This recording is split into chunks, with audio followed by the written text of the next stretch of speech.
व तुइज़्ज़ु मन तशा व तुज़िल्लु मन तशा। आज बहुत अफसोस के साथ ये वीडियो दोबारा मैं बना रहा हूँ एक बार फिर।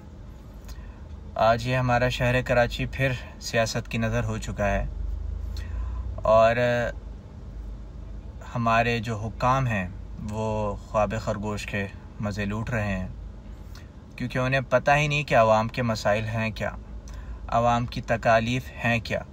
एक कोरोना का एक बाजा बजाते रहते हैं, एक राग अलापते रहते हैं और उस राग के बीच में जिस को दिल चाहता है, जिस का नाम दिल में आता है, और कभी कभी पूरे शहर को ही उसके लपेट में लिया जाता है और शहर को बंद कर दिया जाता है।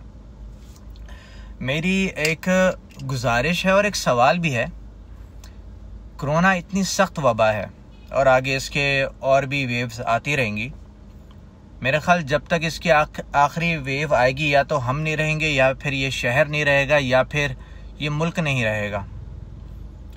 पूरी दुनिया में तरीक़ाकार ये है कि वैक्सीनेशन कराई जाती है और उसके बाद लोगों को जीने का हक दिया जाता है, फ्रीडम दिया जाता है। हमारे शहर में, हमारे मुल्क में ये बड़ा ही अफसोसनाक तरीक़ाकार है कि ना वैक्सीनेशन पूरी होती है, ना वैक्सीनेशन सेंटर्स मज़ीद बढ़ाए जा रहे हैं। 2 साल होने वाले हैं इसी कोरोना के रोना को। और मुझे बता दीजिए कितने वैक्सीनेशन सेंटर्स बनाए गए हैं, कितने नए बेड्स लगाए गए हैं, कितने नए हॉस्पिटल्स बनाए गए हैं। चलें, ये तो बात आ गई कि कोई तरीक़ाकार नहीं है, कोई कोशिश नहीं की गई कि आगे कुछ ना कुछ किया जाए, कोई बेड लगाए जाएं, वैक्सीनेशन सेंटर लगाए जाएं हर इलाके के अंदर। जिस तरह पोलियो के कतरे ज़बरदस्ती जाके पिलाते हैं, तो उसी तरह वैक्सीन भी करा सकते थे, नहीं कराई गई। दूसरी बात यह कि भाई आप शहर को क्यों बंद कर रहे हैं? किस हक, आपको किसने हक दिया है?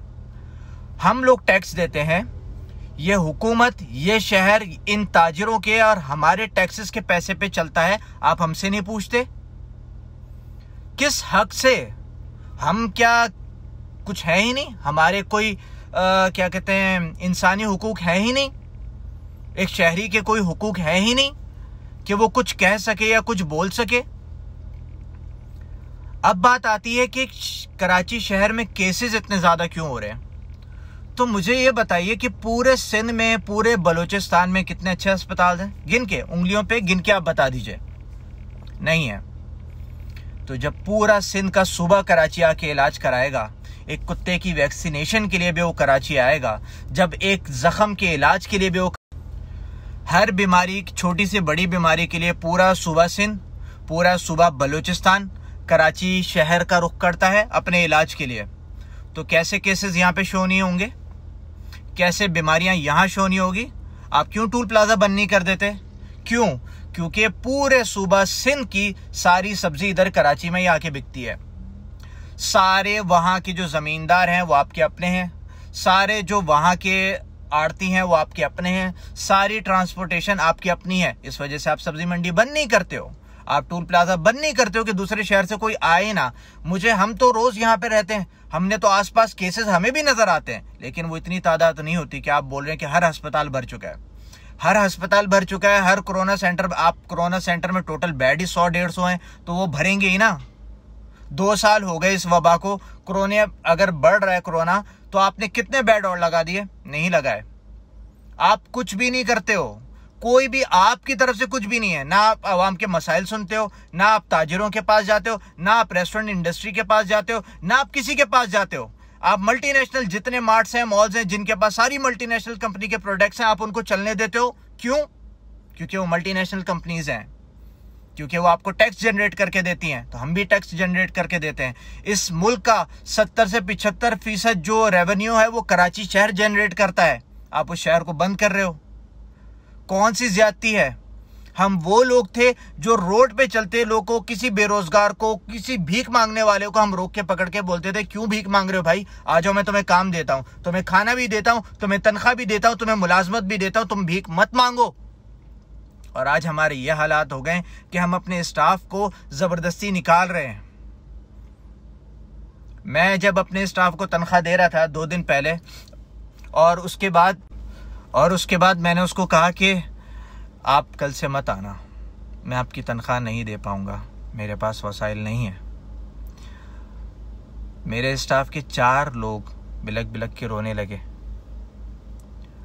और उनमें से एक शख्स मेरे बहनोई के पास गया और उसको कहने लगा कि आप हमें गोली मार दें और जितनी कोरोना की वेव्स है ना सारी एक बार ही मुझे लगा दें। मेरे घर में 4 बीमार लोग हैं। मेरी माँ हार्ट पेशेंट है, रोज़ाना उसकी दवाई होती है। मेरे घर में और भी 3 लोग और भी बीमार हैं। मैं कहाँ से करूँगा, मैं कहाँ से रोज़ाना की दवाई आप मुझे गोली मार दो। ये हालात हो चुके हैं। आप लोगों को कोरोना से बचा रहे हो कि कोरोना से कोई ना मर जाए, इस मुझे बीमारी से कोई ना मर जाए। आप मुझे एक बात बता दीजिए कि कौन सा अस्पताल है जो इस कोरोना के पेशेंट की मुफ्त में दवाई देता हो, उसका मुकम्मल इलाज करता हो। दवाई खाने के लिए भी पैसे चाहिए, रोज़गार चाहिए।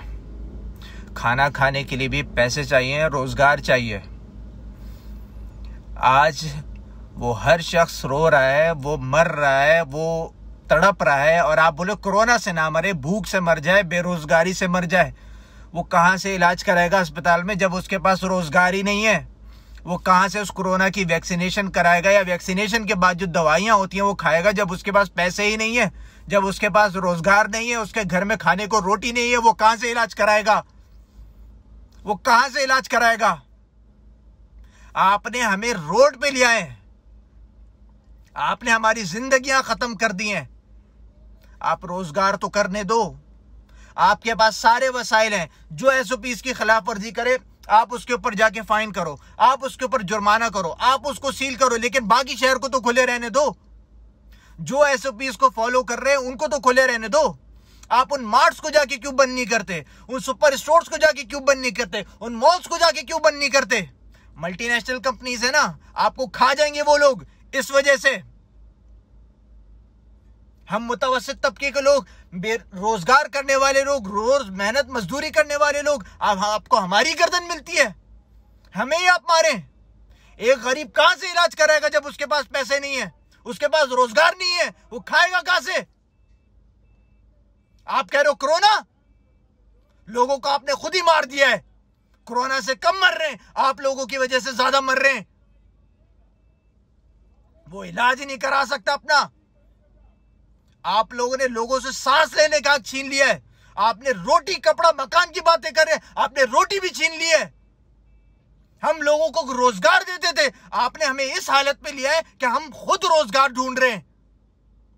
हम बोलते हैं हमारी चाबियां ले लो, हमारे सिर्फ घर का खर्चा चला लो, हमारे रेस्टोरेंट्स, हमारा रोजगार सब ले लो, लेकिन हमारी बात सुन लो, हमारा ख्याल कर लो, हमें मेहनत मजदूरी करने दो।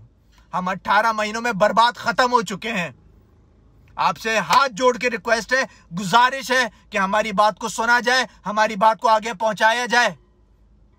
अब तमाम जितने भी लोग हैं इस शहर के, उन सब के ऊपर हक बनता है कि वो इस वीडियो को आगे शेयर करें, फॉरवर्ड करें, ताकि हुक्काम बाला तक ये बात जाए कि हम लोग खत्म हो रहे हैं। आप हमें खत्म ना कीजिए।